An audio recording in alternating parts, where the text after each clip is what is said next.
to own it. Just wanted to take the time, learn all the things that I could about you. Now it's such a mess here. Oh, we are just stressed here. Used to be so easy with you. Welcome to Everything Sparkle. With us is Jenna. So where are you right now in the beautiful land of? I'm on Oahu, Hawaii right now. What's the weather like? It's warm every day. Well, like it's 115 where I am, so. Not that warm. It's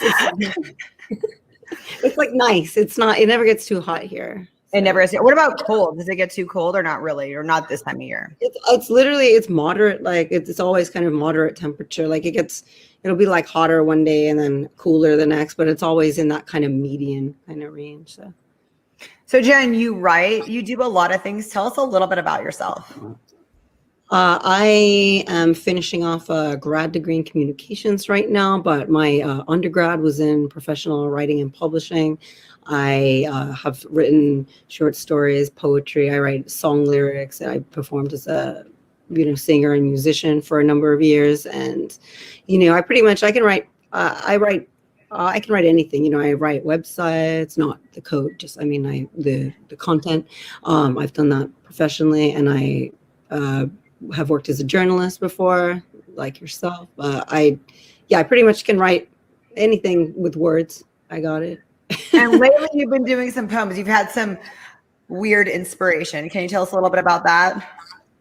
Yeah. So I'm coming out of an unhappy marriage, and I experienced verbal abuse during that relationship. And it's something that is important to me right now, that I feel like I've been talking to a lot of other women who had similar experiences, and I feel that it's not taken seriously in the same way that, say, somebody who's in a physically abusive relationship, the support that they get there's a lot more of it. I don't think that it's taken as seriously by the courts, and there's just a lot less avenues to kind of express it. And people, it makes you feel really bad if you're in that situation and you're asking for help and you're in a really, really bad place, and people aren't taking your pain or your trauma seriously, or really giving you options to kind of get out of that situation. It's a really lonely place to be. And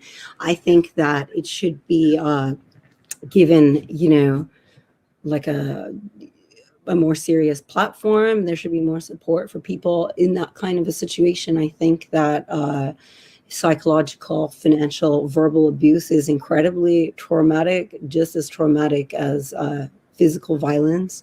And it destroys lives, and minds. And I think I'd like to do something in the future to, just give more voice to it. I think it's a serious issue. Do you think a lot of people don't even know that it's happening to them, that they get used to it, or they don't? Just a lot of people are unaware that that's even what they're going through.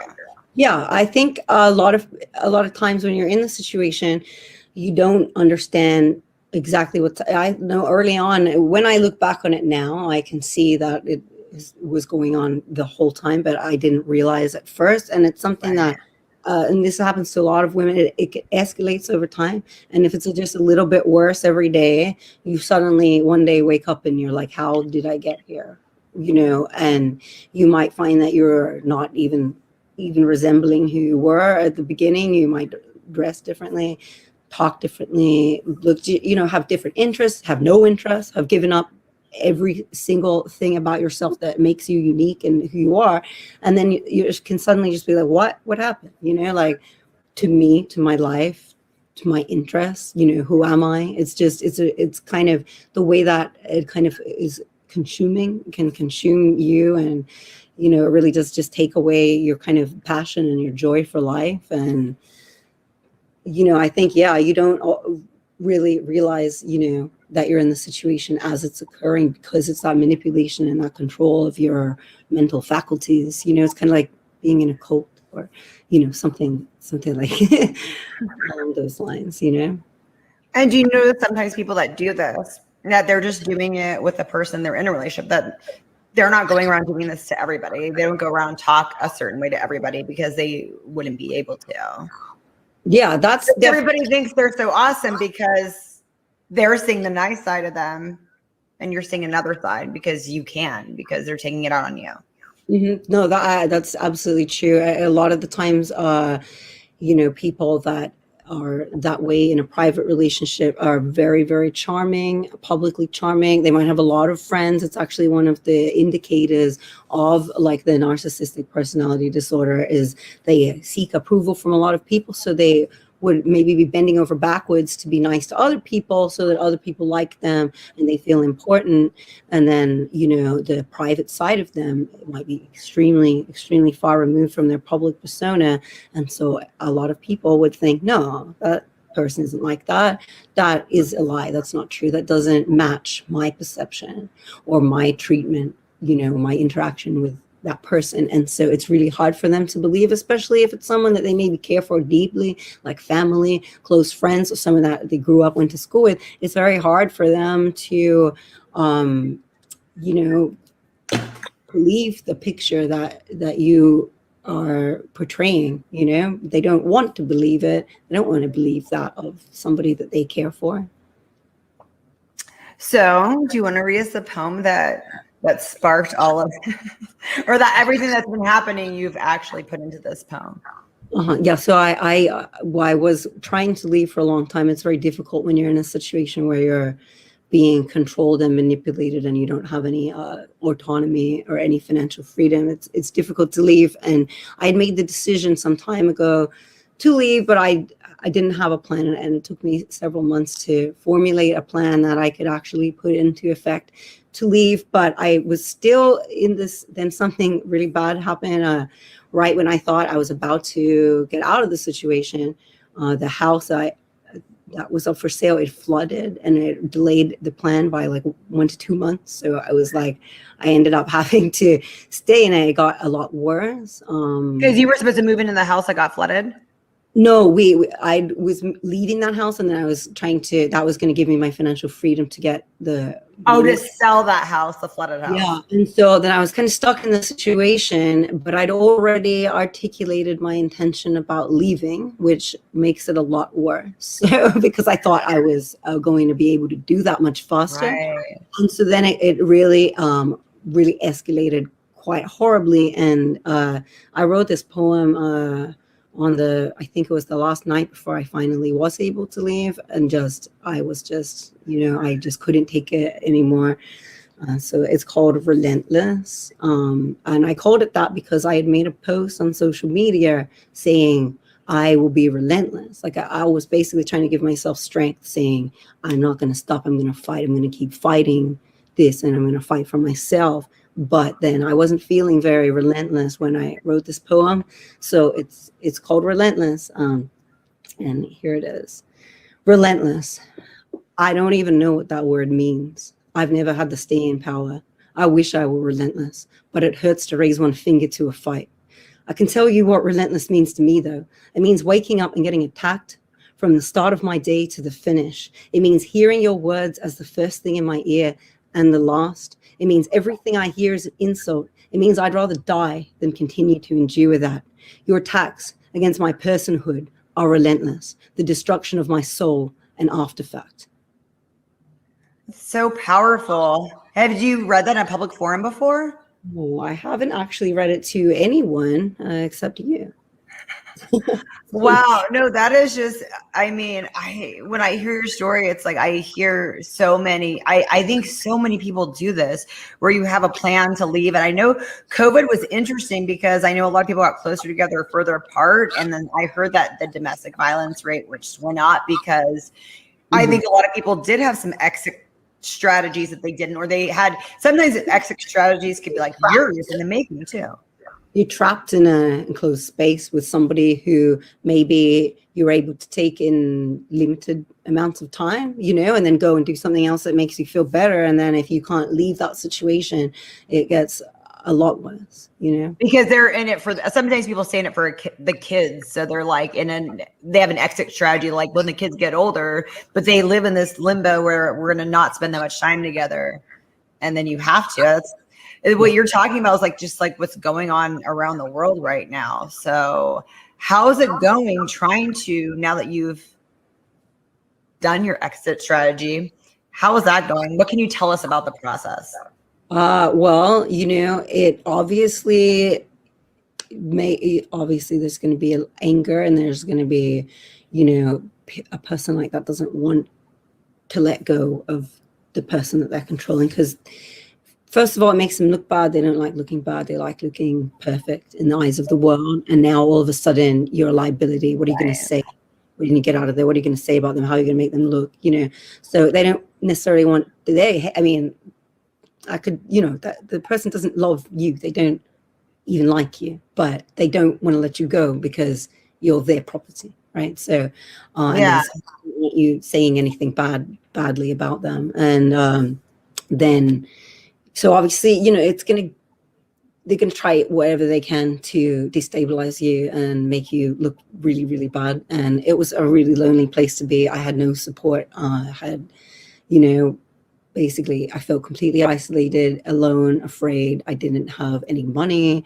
I wasn't sure when I was going to get money. I basically was like, I don't know how I'm going to pull this off, but I know that I cannot stay any longer. And I just have to just hit the ground running. And it was, scary, but it was exhilarating because it was so much better than where I was. You just knowing that I can wake up, and if I don't answer my phone, no one's going to say anything really, really mean to me today.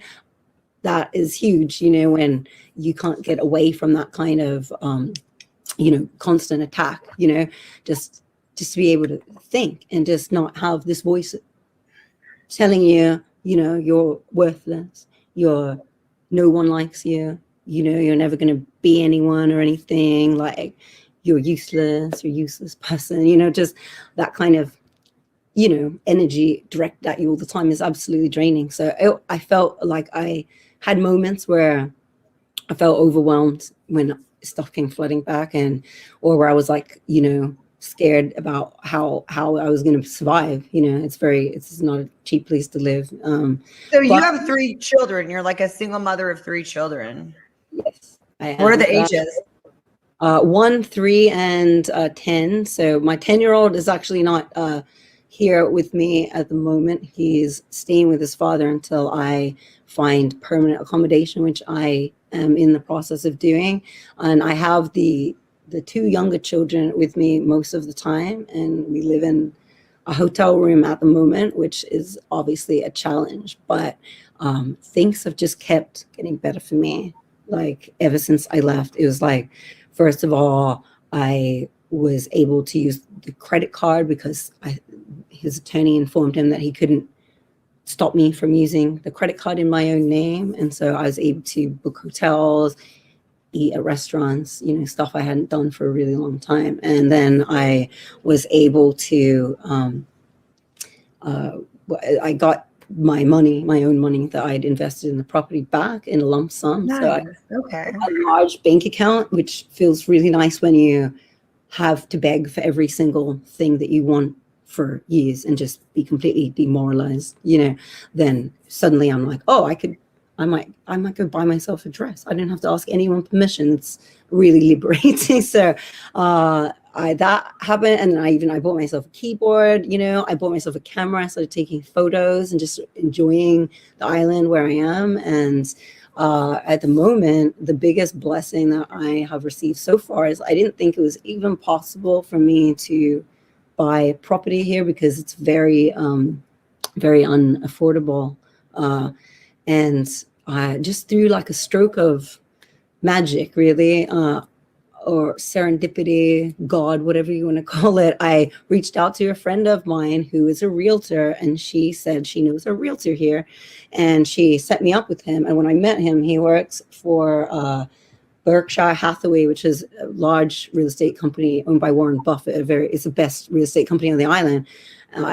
Usually they probably wouldn't take an account like mine, but when I told them my story, they really wanted to help me, and they managed to find me a property that I can afford to buy in cash and own outright and have no mortgage payments on. And I submitted an offer on it yesterday, and then somebody outbid me. So I've managed to negotiate to get more cash because I spoke with my lawyer, and I'm getting all my child support payments paid in a lump sum for the first year. So I can then now outbid them. Hopefully they won't go up any further, and I'm going to submit that. Wow.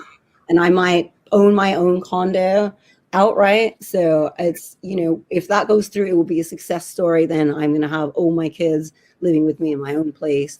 It has a pool, a jacuzzi, it has peacocks running around on it. It's beautiful.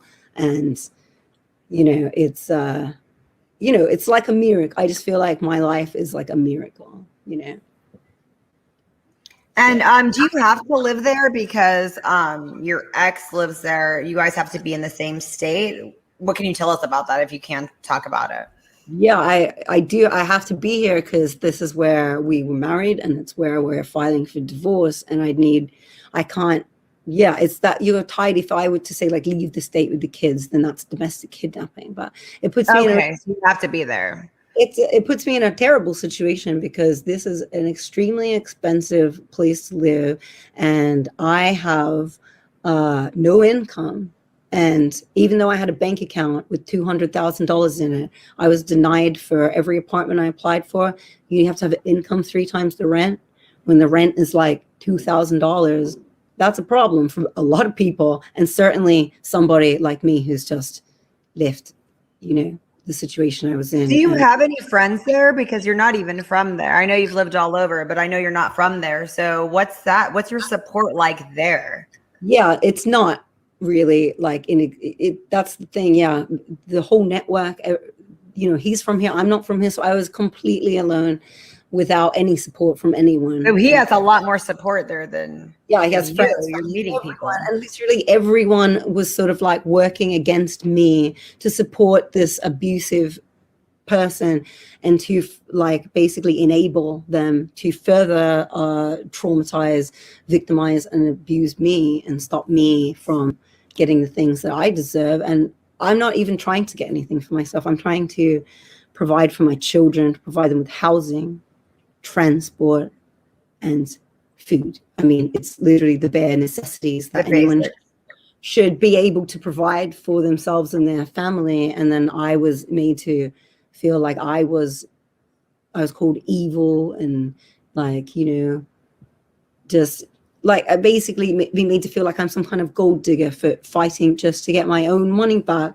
so that I can feed my children, And fortunately, I'm in a much mentally stronger place now where I can just think it's, I know that's not true. And I know that I'm in the right and that God is on my side. But, if I was still in that situation when I was not mentally strong, that kind of stuff is the kind of stuff that makes people want to kill themselves, just having that from all sides and just, it's like when people come out and say that they were sexually assaulted and then everyone, you get all these trolls saying, oh, you're a lying bitch. You just want attention. Right.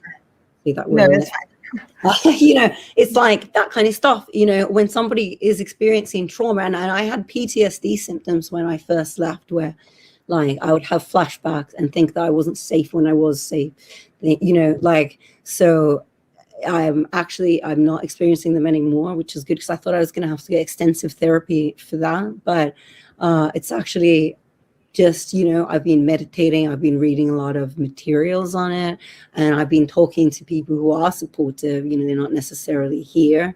But I did make one very good friend who has been a huge support for me, who is on the island.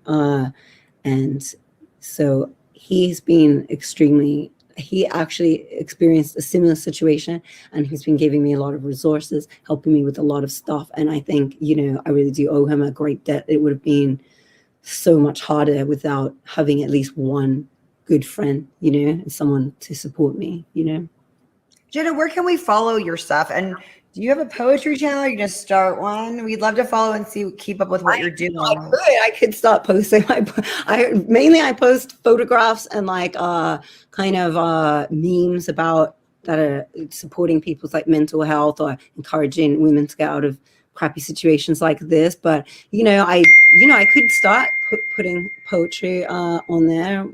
I definitely like to write more poetry. I'm actually going to start writing music again, so maybe this will turn into a song. But I am, what is my handle? Let's see. It's yeah, everyone needs to follow you. I'm gonna look at my IG right now. I should probably know my own handle. Let's see. It's Jentastic808, but it's JEN.TASTIC808. That is my Instagram handle, and that is where I am most active.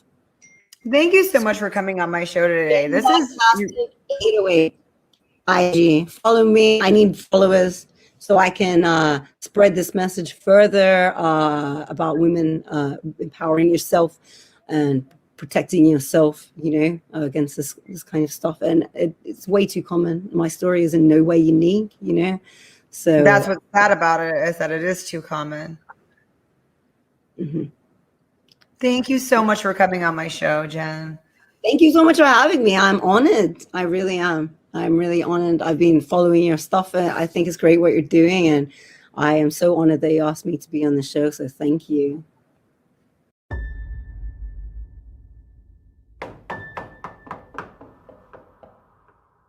Sorry to bother you. The neighbors called in a complaint.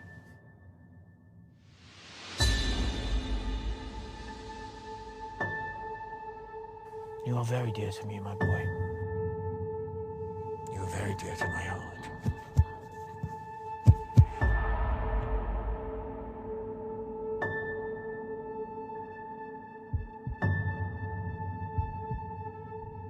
We need the whole story. I hate the way he talks. It's like an old movie.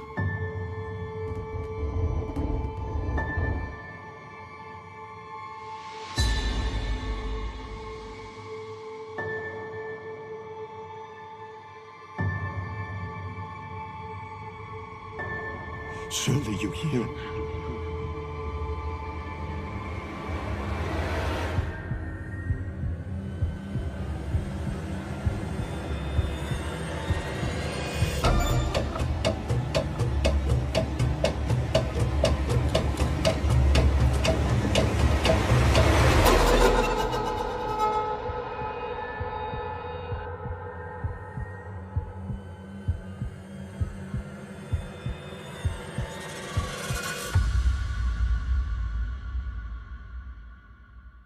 Welcome to Everything Sparkle. With us, we have McClain Lindquist. I am so happy to have you.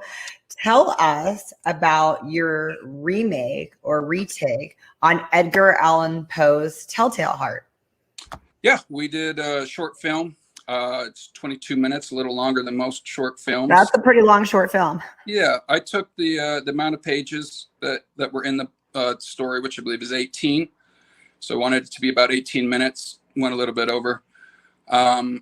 If I had my druthers, it would be a 39-minute short, because if it goes 40, then it's a full-length feature. But 20 minutes is solid. It's cut really fast. It moves like an action film, so it doesn't feel like 20 minutes. But yeah, it was just a way to get my feet wet and get into film, which I've always wanted to do. And I always thought the Telltale Heart would be a great story to do, because it's a great short story.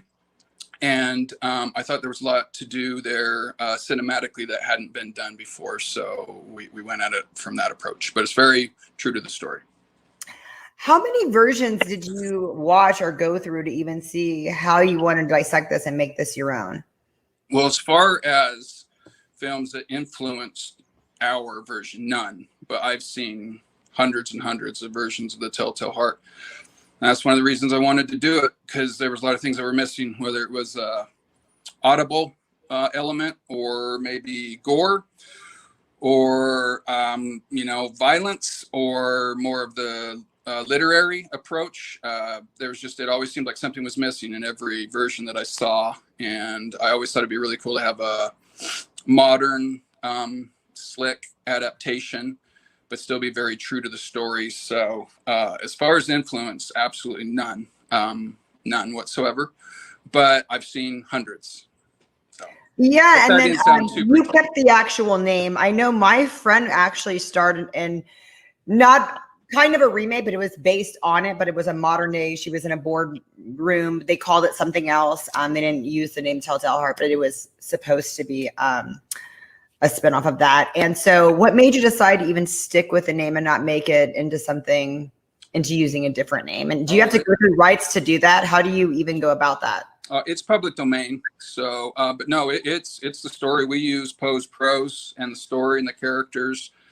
We omitted one character because it was just not really necessary, one of the police officers, but it is the Telltale Heart. It is very true to the story, to Poe's words. We adapted the story and created our own dialogue. My brother wrote the dialogue, and it sounds very much like Poe, but it's straight from the book. So you can almost turn page for page. It's not cut that way. It's a very French New Wave, nonlinear movie, but it's very, very true to the story. So, and yeah, most filmmakers, that's a lot of filmmakers' first movie is the Telltale Heart, because it's just a great story and it's very cinematic. So, but yeah, we wanted to be, that this is the Telltale Heart, where it's like, okay, you can watch this and you'll know the story, and but also then have our take on it, which is very different.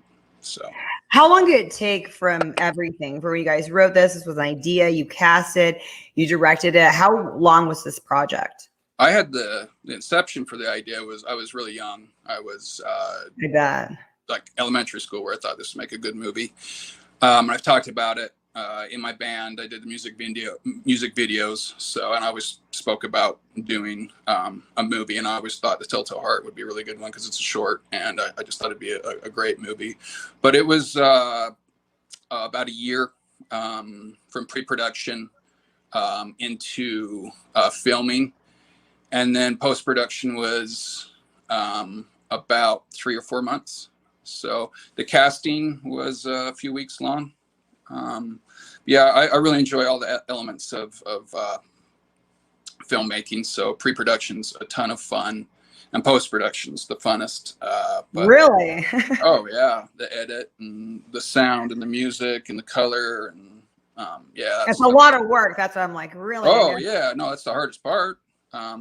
But the more that you do in pre-production, we're obviously really big into pre-production, where for a short film, a lot of the pre-production's like a week, and we did a year. So you can kind of tell the in-depth, approach that went into it. I had a really, really talented crew that we put together over that year, and everybody was on the same page. So there was little serendipity, and I was lucky to be with such great people in film. Where was this shot at? Shot in Redmond Studios in Salt Lake, and then the exteriors are at Eccles Art Center in Ogden, Utah. So it's completely Utah crew, top to bottom, and yep, just those 2 locations. So all the shots are actually that we're on a sound stage, so which most people don't realize. And that's great, but most movies are that way. You can control everything on a sound stage. So where can we see this? And are you doing the film festival circuit? I imagine you are. Yeah. So we we're a year off because I don't know if everyone's heard of COVID and all that, but what's that? Yeah, right. It put us a year behind. So we're now in the festival run where we should have, been long out of that. But we're in 30 film festivals so far in 18 or 19 different countries. You can go to our website and you can find links to all the film festivals. Some of them are, all of $5 to stream, or they might be in your area. There, we have done a handful of physical festivals. Just recently did Film Quest, where we won Best Short, and we've won 40 plus awards. So, but yeah, if you go to our website, telltalemovie.com, you can find links to everything. And there is, if you're old school and nostalgic, you can purchase a limited edition VHS as well. We also have comic that's books. really old school. Yeah, it's a kind of antiquated format, but I love that. It's just fun. It's just another marketing tool. We also have comic book that we did in conjunction. A local artist here, Chris Bodley, did it through Ghost Machine Publishing and other local here in Ogden, Utah, and we have some beer. We're making the Telltale L from Utah, which is a local brewery here as well. Wow, you really went all out with the one project, and I absolutely love it because I'm involved in comic books and beer. So you're speaking my language now, McClain. Yeah, I don't exercise much, but yeah, we're very similar. I absolutely love I do it. a lot of modeling on the side too. Okay, so you have a band and you've done a lot of music videos. Tell us a little bit more about the band.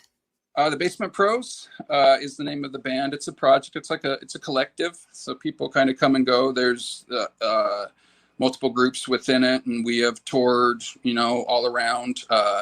Mad Max has toured Japan, and we have done, nationwide tours here in America. It's people call it hip rock. Our fans. So okay, hip rock. There's rap. There's do you rap? rock. I do. Yeah. Nice. I like most of the music. I really want to see that. Do you have some of it in the movie or? No. In the music, everyone assumed I was going to do that. Joel Pack did such an amazing job. I was hovering, over his shoulder. And Megan Almond, she was on American Idol. She almost won a couple years back. And Gentry Densley of Iceburn and Eagle Twin plays some guitar on it. And Joel Pack, like I said, he's a local musician who also is a producer. Did they all do the music just exclusively for this movie? Yeah. Okay, that is really impressive. How'd you get this team together? Are you just a really good networker? I guess. Yeah, I found you, right? So, yeah, I hustle, and it's on the networking end, and it's just you have to put yourself out there, and then there's people that say no, and but like Joel reached out to me, and he didn't realize it was me. I had recorded in his studio with my band. And he saw the project online. We have a really strong online presence, and even in pre-production. And he reached out and said, "Hey, I wrote some music that I think might work well for this." And so I said, "Well, I'll drop by the studio." And he's like, "Oh, you're in Utah?" He didn't even realize it was a local production. And then I went in and met with him, and he's like, "Oh, it's McClain." So I was like, "Yeah." And then he played me some stuff, and it was like, "Okay, yeah, you're on." And from there, it just it just grew. A lot of it was organic, but you do have to put yourself out there to hustle and network. Networking is big, and social media is, a tool that's just sitting there. So why not use it? So what was the decision process in saying, I'm going to do this with the movie, not this? What was the decision process for you not to use your band? And are you acting? Do you have a cameo at all in the movie? No, I'm a terrible actor. It's yeah, good that I'm a good director. I mean, you know what you're good at, so. I can point out really bad acting. No, like the movie has a little bit of element. The what Joel did, he brought in some electronica, and there's, I was like, I don't know if it was a 505 or 808 or 303 or whatever, but he has some electronic drums, but it's not like hip hop per se. The movie just didn't call for that. And if it did, I probably wouldn't have used my own music anyway, because it just, I don't know. I don't know why. You would think that I would do that, and everyone assumed that as well, but it just didn't happen that way. And as far as like decisions, it's like I said, in pre-production, you just really want to have a vision of everything, including the music. And the music is so important. Music and sound, people don't really realize how critical. Not every movie has music, but every movie has sound. Just had this conversation the other day. Somebody's like, I think good music can make a terrible movie like good. And I was like, absolutely. Really? We're kind of going over that. So it's funny that you bring that up. Music can absolutely save a movie, and also take a solid movie to the next level. If you take John Williams' score out of Jaws, out of Star Wars, out of Raiders of the Lost Ark, they wouldn't even be the same movie. Especially Jaws. And Jaws is one of my favorite movies of all time. And, I think maybe subconsciously you don't even realize that score, which is the inverted Bernard Herrmann's Psycho score, it's, 2 notes or whatever, is perfect. And it just changes the movie. Same with Star Wars. I mean, if you can imagine Star Wars without the music, it's insane. I couldn't. So, it's beautiful what music does. I obviously, love music, and to be able, all of my film, will have heavily influenced music, and the music in this short film is like a character in and of itself, which was planned, and there's times that it propels and drives the story, which was really important because the Telltale Heart is an audible story, right? He hears the heartbeat, so that was important. That music was a propelling element, like your heartbeat. So, what have you directed in the past besides the music videos? Is this your first short film? Yeah. And your brother, is this the first time that he wrote a project like this? So this is both a collaborative effort. Did he do more besides write? That's the biggest part. I didn't mean to minimize. My brother? Yeah. No, he wrote the dialogue. Yeah. I when I was doing the screenplay and kind of laying things out, it sounded like me, and I didn't want it to sound like me. I wanted it to sound like Poe, and my brother was able to tap into Poe's vernacular, and he just nailed it, because I think most people, when they're watching it, they think it's straight from the book. It's not.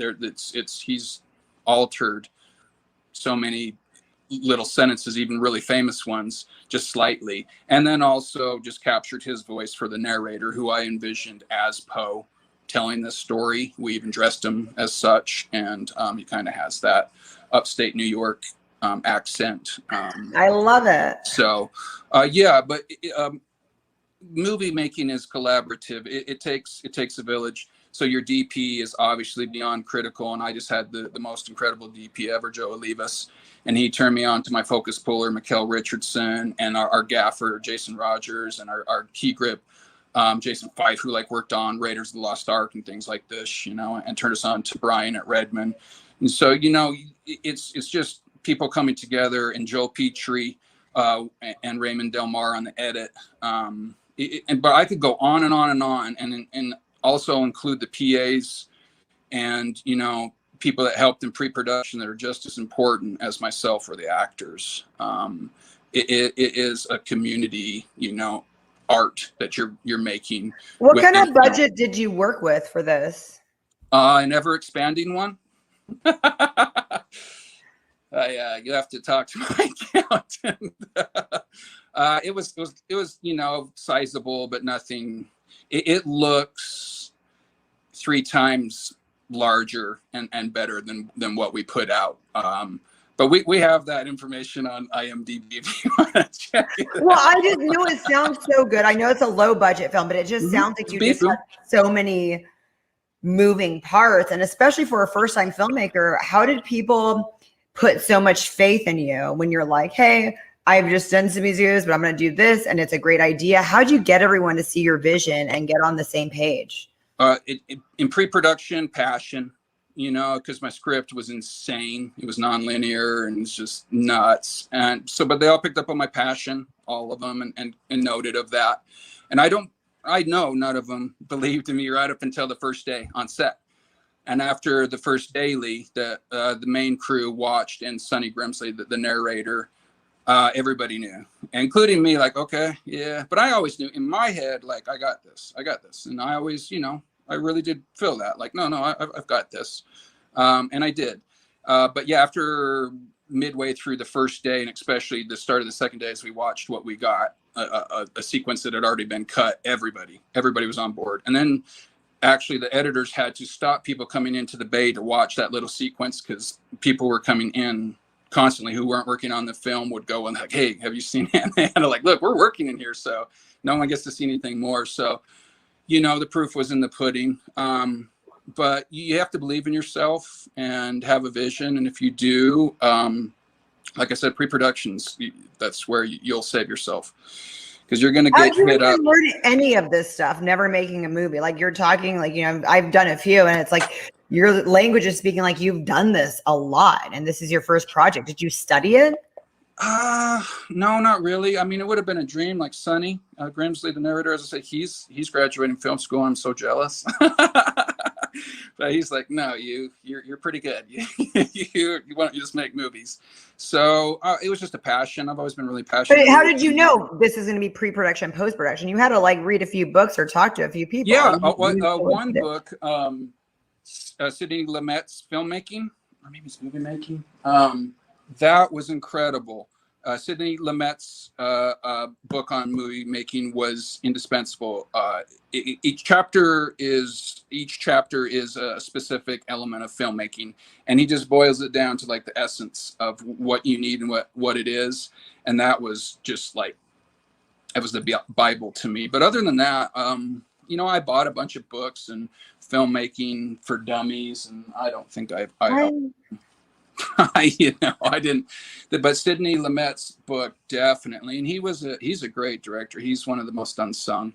But I'm just kind of a film buff, and I have real passion. So I believe if you just like, it's in your heart and your soul, you'll be able to do anything. This is one of the best like executed films for a first-time director I've ever heard of. So I give you a lot of credit. This is so awesome. Yeah, we got people mad at us at Film Quest because we were, they brought us up but they were all happy for us. But they were asking us questions and, introduce yourself. And I was like, this is my first film. And there was an audible gasp. Like, and then people, came up to me like, people are mad. I'm sorry. My next film will be worse. I'll try less next time. So, yeah, I mean, we just went. I figured this might be it, So if it's a swan song, it's like, well, I'm going to put everything I've got into this, and I did. Yeah, you should make every movie like it's your last. Top to bottom, right? And but yeah, it was just that I really had a passion for it. So and I think just watching film, because it is a visual medium, obviously. I've always watched movies differently, and sometimes it's not so fun because you're dissecting cinematography or an edit or the score or something, instead of just being absorbed in this beautiful movie. And that is something that I think most probably directors have to deal with, is that when you watch a movie, it's hard to not be, I'm not critical of it, but look at the moving parts. And I've just always done that. And at a pretty young age, I started figuring out how they were doing this. And it was what worked and what didn't. What's up? And what works and what doesn't work. Yeah, what doesn't work, basically, right? I don't know what cinema is, but I know what it isn't. And like I said, I know bad acting. So McClain, we to watch this, we have to go to the website and see if it's coming to a place near us, and we can maybe order it, right? There's no streaming services yet available. And the film festivals, it's sometimes it's like all of $5, and you not only get to watch our film, but multiple films for like a week, where they'll I'm down to do that. So that is okay. So we have to go to the website though. There's no streaming services yet until the film. Yeah, no. If we did that, then we have to pull out of all the. I know. And once you do that, that is your now. That's your whole model. You're doing that, nothing else. Win some more awards first. Let's do that. Yeah, I mean, a year ago or in March of last year, we were talking with major streaming sites. I can't drop the names because legal stuff, but you've heard of them. I've heard of them. We all have them in our house. And you made the decision to hold off, or that COVID. You maybe go with COVID just ended everything. It just, I don't want to. You may do it after the film festival circuit. You may put it on a streaming site, right? I think it'll end up. I mean, if it doesn't, then we'll have to incorporate it into another like full-length anthology, maybe other post stories. I've written a few screenplays specific for that. Or maybe it is just a showpiece for the next finance, for whether someone wants.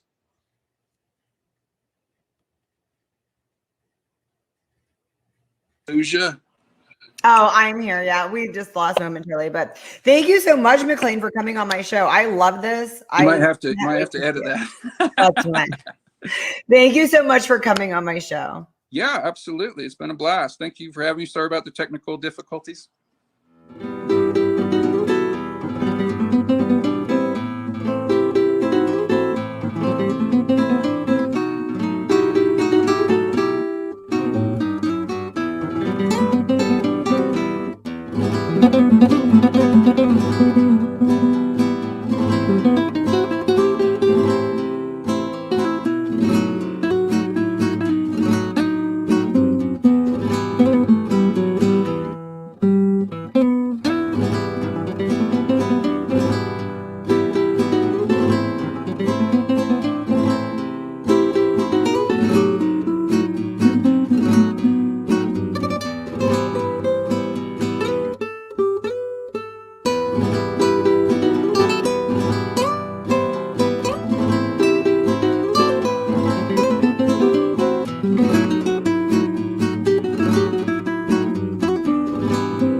welcome to Everything Sparkle. Jonny, how are you today? I'm doing better now. How are you? I'm doing great. Tell us what you have going on, because you do a lot of different things. I do. As an actor, you're always, until you really break it, you always kind of have to have that supplemental income, right? So mine is in the fitness realm. I've been a personal trainer for a long time, doing the traditional model of going to people's gyms in their buildings or having them come to a studio I have in my apartment. And it just wasn't fulfilling me in the way that I wanted to, because it's not what I really wanted, how I wanted to get to them. So this winter before pandemic, I actually took an epic trip to Bali and then decided to extend the trip. So I puddle jumped over to Australia and then spent a week in Australia. And then I went back to Bali for another week or so. So I was gone for like a total of almost 2 months. When was all this? Was this in 2021? It was 2019. It was turning sort of 20s. Okay, so right before pandemic, you got that good eye opener. I was on a cliff in Bali when the ball dropped for 2020, and at the where was I? And you were ahead of us, right? You're ahead. Yeah, so I actually kind of got to celebrate it twice. I got everybody to say hello, and then I went back in time, kind of thing. It was pretty epic. So I did that, and it helped me hone in on exactly my niche and how I wanted to help people. And so it worked out really well. And then I got to come home to pandemic, which I know obviously we lost people and it's been disastrous across the board in the whole world. But some people also found, I think you actually kind of went along that realm too, is that it helped people really target themselves, kind of those that decided to use the time well, to go ahead and just do some evaluation, tap into old passions, discover new passions, things like that. For me, it was perfect timing to kind of put everything on pause and rebrand my training site and rebrand myself as an actor and find my voice and my character and who I'm going to be playing, kind of a thing. So now that that's wrapped up, I was lucky to land a really big part in a project that was taping a sizzle reel to go ahead and pitch it to the streaming platforms. And it was that's how you and I, came to be in touch. It was an amazing experience, not only because I landed the part, but the audition process was one that it unlocked something that was missing for me from an audition standpoint. And I kind of found my own little approach to using audio recordings as opposed to a reader. So it's a cool little trick that I've used to kind of like. Okay, tell us about that. That sounds interesting. It's really cool, actually. So a lot of times for me, I started studying. Actually, it's funny because I'm doing it right now. This is an amazing book. If you're an actor or a thespian, you need to read this book. How to Stop Acting. Yes, that's it's the best book. We get in our own head, don't we? It's funny. So I linked up with an old friend. He's an acting coach, and he wanted some fitness help. So he and I are bartering, and he's like, I think you should pick this book up. And he sent me the picture, and I was like, you mean this book? Because it's one of the first books I ever read, and it's really cool. Kevin Kline was one of his main clients. James Gandolfini, the late James Gandolfini, Glenn Close. A lot of big names have worked with him. Good names. Yeah, he's now passed. He came down with a version of Parkinson's or schizophrenia, and he ended up in prison. Actually, this guy. So it was a crazy story, but it's really cool because he talks about like taking it off the page and just kind of like living the lines as opposed to trying to create the backstory and putting on a procedure or a practice or a method and everything else. So it was pretty cool. So I stumbled back into that approach on that audition. Not even thinking about it, kind of just getting prepared and just taking it to the next level as you need to do as an audition as a professional. Like there's so much that you don't realize when you're getting into it. And back in the day, I heard that it takes about 10 years before you really kind of start making your way within the industry. And I technically have been doing it a little bit longer, but not through spurts of really focused energy and attention. We'll go ahead and sum it down and say it's been 10 years and say that rule of thumb applies. So it was funny that I stumbled into that approach again in doing the audition. And then so I unlocked what I was missing. So to answer that first question, when I have a scene, so let's say it's a couple pages of copy, I'd give you a call and say, hey, Sparkle, can you do me a favor? Can we go ahead and read this scene? Ideally via FaceTime so you can really get the timing perfect, but you could also do it with audio, just on the phone, as long as you have another device to go ahead and record the voice memo. So I have my backup phone that I use for like my iPod and my gym and my emergency phone, God forbid, kind of thing. So I'll record the voice memo on that phone while From you. you. Right. So you and Okay. I, let's say you and I had a real quick scene, like, hey, how are you? What's going on? Great. Let's say it was like a quick, like an under 5. So it was gonna be like 3 lines. We record it just like we normally do. And then I go back into the voice memo and I edit the recording and I edit my voice out of the recording with just dead air. So when I play it back, when we play it, if I put the phone on where you're recording from, it's just the same thing as if I had a reader in the room and or now had an electronic reader because of everything going on with the pandemic. Right. It's the same. The difference is, for me, when you have someone help you with an audition, you kind of end up rushing. You feel bad you're taking their time. You go through a couple of takes. You know, very rarely did you go into it already emotionalized to where you want it to be. It just my process, me as an actor, it takes me a little while to get into that space of where I wanted to. Doing it this way, I can do it, and I was lucky to get a couple under 5s for some major networks, and I would spend like an hour for like one line. It'd be literally like it'd be like a thug in the scene, and I'd be having like asking one line. I'd be doing it over and over and over again until I get my eyes the way I want it. But then if you have multiple lines, you can sit there and spend hours until you get each one in flowing the way you want it, and you don't have to worry about anybody's time, because then you sit there and next thing you know, you look up, it's been 3 hours working on this short audition.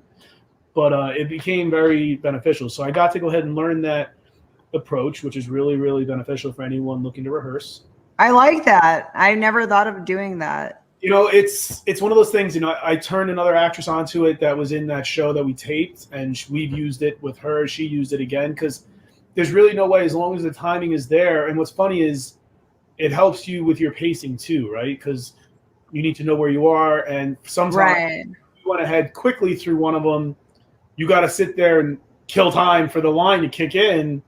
So you're like, it really looks alive, because you're sitting there where it's like there's 1 or 2 times where I did it and I kind of had to ad lib in, just improvise an extra line into it, which made it more real, which was cool. So it was really exciting to have that happen, and then have that audition. Really, I was surprised myself in it, honestly. And then they liked it. I beat out a few people for that part, and that was really cool because it was my first lead role. It was my first time actually landing something where I was going to be going to actually see the whole process through to fruition. I got to go ahead and negotiate the terms, the contracts. I got to realize, I knew I always had a couple of really good people in my corner, but then I had one guy, my buddy, that he's had more experience with contracts. He reviewed my contract for me, make sure he looked all copacetic, and raised a couple flags that we needed to address. So I got to go ahead and do the negotiations through that whole thing, and it was great. And then getting on set and getting on location and rolling with, how that goes, rolling with how everything, putting moving pieces together on the fly kind of a thing. And it was a great experience. It was really good. So you completed the project, the filming of it? Yeah, we completed it. We taped. What the plan was to do. We did 3 episodes. We did I say probably almost like 180 pages. So like basically like a feature length in terms of content. So tell us about it. What can you tell us about the project? You have to tell us something. I can tell you as much as as much as I know. Basically, I like being on the need to know basis, because that way you can't really mess up too much, right? So it's a really cool project called St. Gabriel. It's the best way to understand it. It's a supernatural kind of a theme, but it's like a supernatural and mafia influence. So it's kind of like Gotham. It's kind of like I like that. Yeah, Gotham meets Lucifer is basically like the 2 like Netflix ones that kind of do with it. There's this mafia guy in this fictitious town that he's like up and coming, gets bigger and bigger. This guy that just starts out like a little like lackey with him, climbs up the ranks to underboss, kind of a story. And he and I have a history. He and I actually are in a love triangle with my ex-girlfriend, who the 3 of us kind of like, you see our progression through it. And it's pretty cool because it's one of those where you come into it, you're like, what the hell's going on? Flashback. Okay, that's kind of how we got here. Flash forward. Here we are. Now here we are. And like, oh shit, where are we going next, kind of a thing. And what's really cool is that everybody hears the story, likes the concept of it, and it's really a popular theme right now. So who wrote this? It's a guy named Derek Talib. Okay. Derek wrote it, him and his partner Jose, and they're 2 guys based out of Columbus, Ohio, and they've had this project going on for a while. They originally filmed it. They filmed some parts of it. They didn't love all of it. They regrouped. They put together a new team, some new actors to take over some other parts. and then we refilmed pretty much everything they did already. So it was kind of crazy because I didn't really know that going into it. Like, I was so excited about what we were doing, and it was just all coming together so fast that when I got on set, some of these people were talking about. I was like, yeah, we taped this like 5 years ago. And I was like, damn. So it was really cool to know that way because someone's that committed to getting that project done. Know what they need to do to get it done. So it was wild. It was really cool. I got to do some stage combat, which is my favorite thing because that's really where I see myself going as an actor. It's what I've always wanted to do. Like, well, you got the physique for it, so exactly. I feel the way I look at it, all that time in the gym and all the time exercise. It's finally going to come in handy. Yeah, and muscle memory. It's great. Now I'm living off residuals. It's perfect. So, where's this going to stream at, or has it been picked up? Right now, they're finishing the editing, and then I just touched base with some of them yesterday. I think they might be shifting from maybe making all 3 episodes into maybe one really great pilot and a couple more sizzle reels, kind of a thing. So the hope is by the end of the summer to have it all edited, and then they're going to pitch it around to all the major networks and see if anyone wants to go ahead and sign on to make it. So. Fingers crossed. I'm excited. That sounds cool. I like it. I like the concept already. Yeah, it's a pretty cool experience, and there's a lot going on, and there's a lot for where it can go. Like, I didn't even talk. There's so much more of. There's spirits that are possessed, and who has the main thing that they need to get in. I can't really say too much. Who has the main? I love the fact that it's like a mob theme too. Right. It's like a mixture. Yeah, exactly. It's gonna be pretty cool. I'm so excited to see it. You know how it is. Like, when you make it, you only see so much of it. So you can't wait to see how it all comes out. Yeah. Jonny, where do you live right currently? I'm currently in Astoria, Queens, right outside New York City. Nice. Okay, so do you do a lot of stuff in New York, or you kind of travel a lot for your acting? I've been mostly in New York. When I first got into it, I got lucky that I did a couple little things. I actually did a thing for Dr. Phil. Which was kind of funny, yeah. What'd you do for Dr. Phil? I love Dr. Phil, by the way. Yeah, it was fun, man. It was just one of these random things. It was a really funny experience because I go past where we filmed some of it. It was one of those what would you do shows, right? So we reenacted like scenes that would take place in real life and how would people respond to it and then kind of thing. So I did 2 different scenes. One was a public display of affection. So one of them, we went down to the meatpacking district to some like trendy store. Me and this girl. Is that the show? What Would You Do? Is that the same? I think What Would You Do show might have came after this.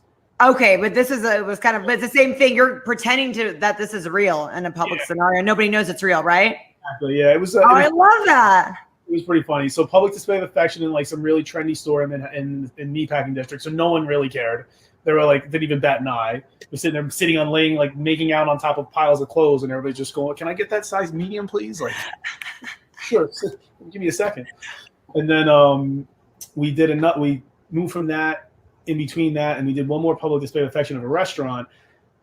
It was too obvious the way it had everything staged. It's this small restaurant. People were like sitting around us when they didn't need to be. So I think everybody was kind of like onto it a little bit, and we did our thing. Like, we kind of knocked some silverware around to get more attention out of it, but. The funny one was we had to do like kind of more of a domestic disturbance, and this is like a decade ago, a little bit more. So we were on a corner right off of 5th Avenue in Central Park West, and we're sitting there, and me and my girl are supposed to have this really big debate. We're having this big fight on the street, and like this is a wide sidewalk over there. I'm screaming and yelling. I was a bigger dude then too, so I'm screaming and yelling back and forth at her. People are walking between us, no problem. Like, I'm purposely walking to like make people like divert around us. No one stops to help her. And we're going and we're going and we're going. And then out of nowhere, like at this one point I had her like, I was safely pinned her up against like the wall around Central Park. And in the peripheral vision, I look and I see 2 women and they had their dogs, and I see them kind of looking up, and they were like gesturing. It just caught my attention. The next thing I know, a cop goes blaring up the street. And we're still, finally, they had fed me lines if anyone did interfere or, try to help, a couple lines to feed them. So in case they decided they were comfortable going on camera, we had their interview basically set up already. So one woman finally did interfere after all this. And like, she got in the middle, like, I think, she ended up being like an advocate against domestic violence kind of a person. So it was like the perfect confluence of like what we needed. But as we're going through all that, the PA starts running up, "Jonny, what are you doing? Stop!" Like this. And I'm like, So the women in the park thought it was a real situation. You're that good of an actor, Johnny. I guess, and I guess so that's not my bag for the record, but yeah, they called the cops, and then How do you explain to the cops this is all an act? Because that sounds fishy. What's really crazy is that it was a big deal because like they didn't know it was a fake call. So if they, God forbid, they hit somebody on the way there, got anything bad happened on the way en route to that, it would have been a really big deal because it wasn't like technically allowed. So we had to see. So we got everything we needed, and then we got like the hogwash put on us. But for that, I got sent out to LA, which was cool because it was one of my first times realizing that I liked living in LA. And then not too long after that, I moved out there. So I love that story. So you lived in LA for a little bit, and now you're back in New York. Yeah, I kind of let the universe take me where I'm supposed to be. At least that's been my take on it so far. And it's been working out. I recently said that I was thinking about maybe making some changes to my approach to life as I have a big vacation birthday trip coming up, and it was stressing me out a little bit. And I was like, you know what? If it ain't broke, don't fix it. So I never thought I'd like LA. And my first job out of school was actually in sales, and the company was based out of Sacramento. So we went out there for a sales meeting, and I flew my then girlfriend out with me, and we toured the coast from north. We went up to Napa and all the way down. Oh, how fun. Beautiful. It was amazing.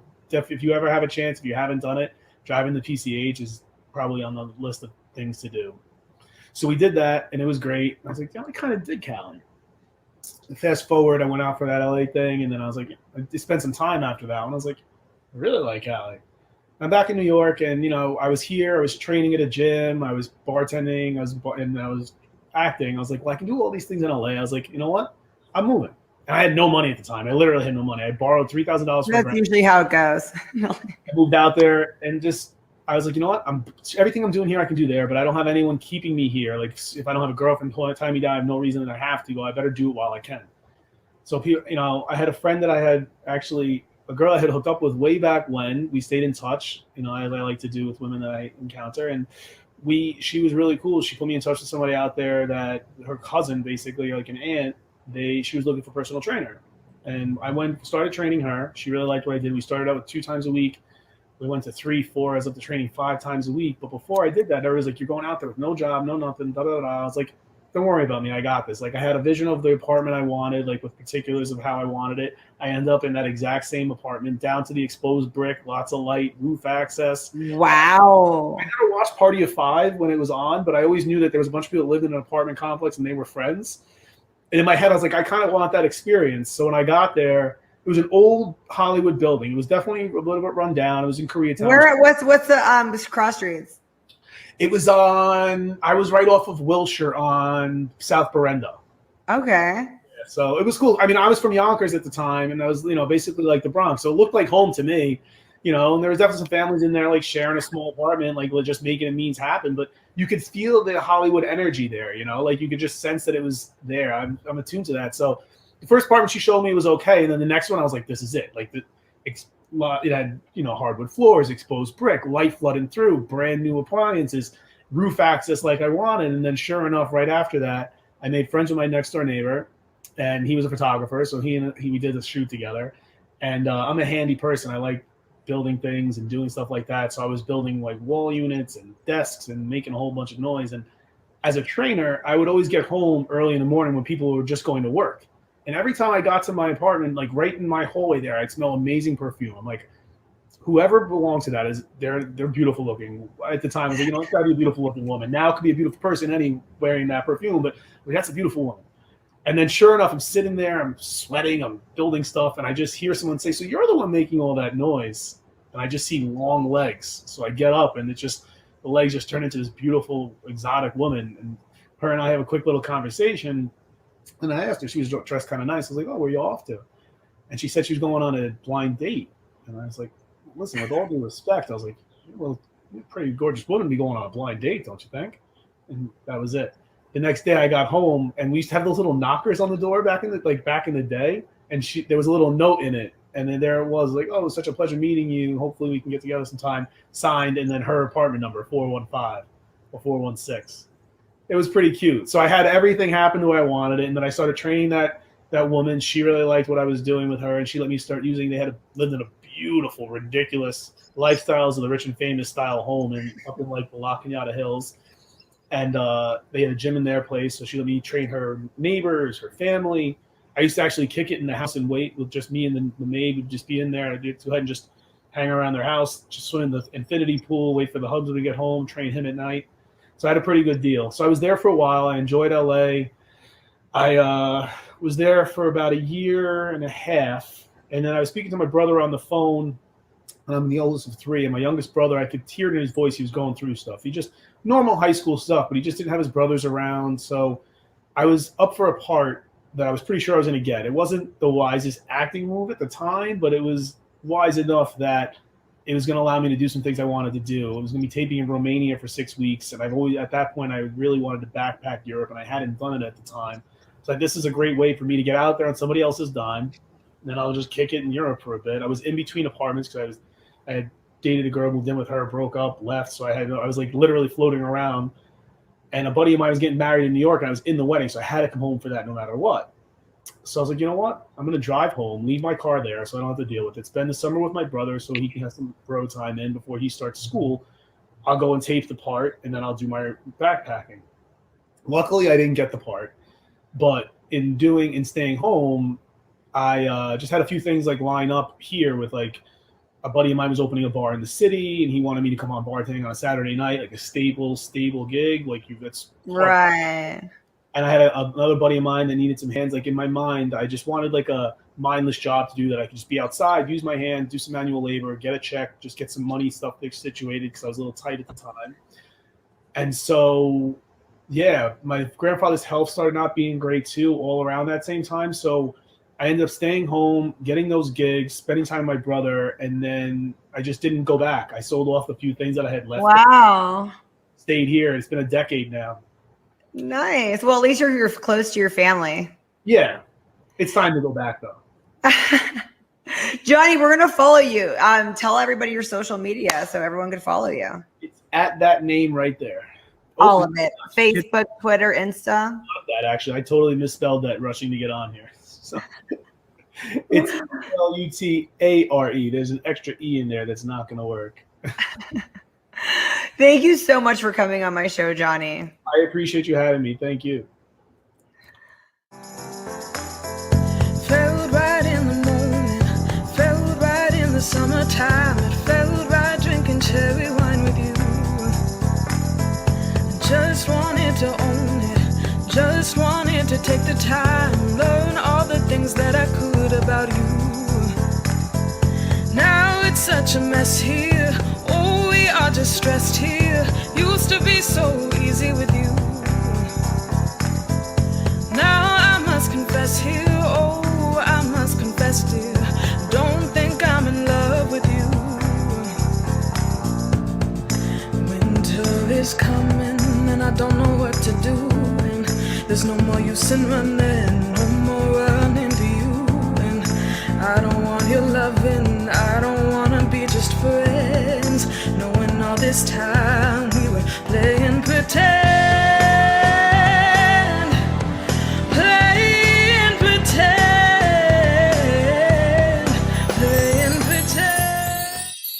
It's a mystery.